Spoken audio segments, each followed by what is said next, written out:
더불어민주당 등 야당이 어제 이태원 참사 특별법을 공동으로 발의했습니다. 안타까운 사고로 꽃다운 젊은이들을 잃은 이태원 참사와 같은 일은 절대 다시 일어나서는 안 되고 재발 방지를 위한 대책을 철저히 마련해야 하는 것은 우리 정치권이 반드시 해야 할 일입니다. 하지만 이와 관련해 그동안 특별수사본부 수사와 국회 국정조사가 진행됐습니다.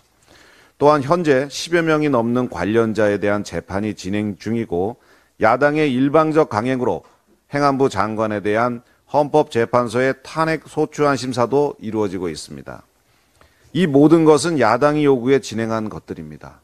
그런데 특별법을 만들어 또다시 진상조사를 새로 하겠다는 야권의 의도는 그야말로 정쟁을 벌이겠다는 것입니다.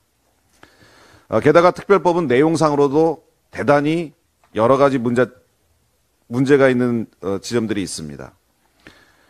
이태원 참사의 경우 특수본에서 민간 전문가와 국가수의 협조 등 수사를 통해 다중 밀집에 의한 압사 사고로 원인이 밝혀져서 현재 책임자 기소에 따른 재판이 진행 중인 상황입니다.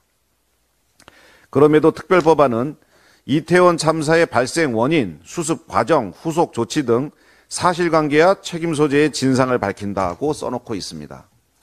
지금 수사로 드러난 사고 원인과 대응 상황에 대한 법리적 검토가 이루어지는 상황임에도 불구하고 특별법을 통해 사고 발생 원인, 후속 조치 등 사실관계와 책임 소재를 밝히겠다는 것은 현재 진행되고 있는 재판 및 헌법재판소 결정에 또다시 큰 혼란을 불러일으킬 가능성이 매우 높습니다.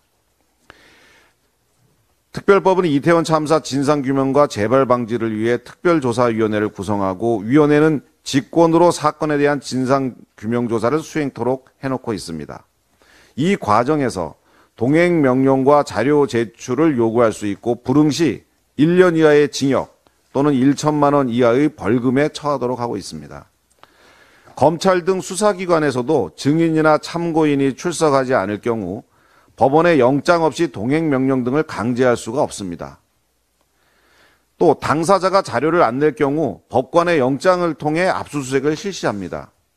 그런데 민간조사위원회에 수사기관보다 강력한 동행명령, 자료 제출을 강제하는 것은 영장주의와 과잉금지 원칙에 완전히 반하는 것입니다.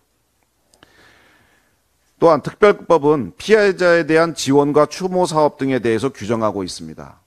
하지만 현행 국가배상법은 국가나 지자체의 손해배상의 책임과 배상 절차를 규정하고 있고 추모사업 또한 얼마든지 현재 가능합니다. 그래서 별도의 특별법 제정이 필요하지 않습니다. 우리 국민의힘은 이태원 참사 유가족의 슬픔에 깊이 공감하고 유사한 사고가 다시 발생해서는 안 된다는 점에 이론의 여지 없이 동의합니다.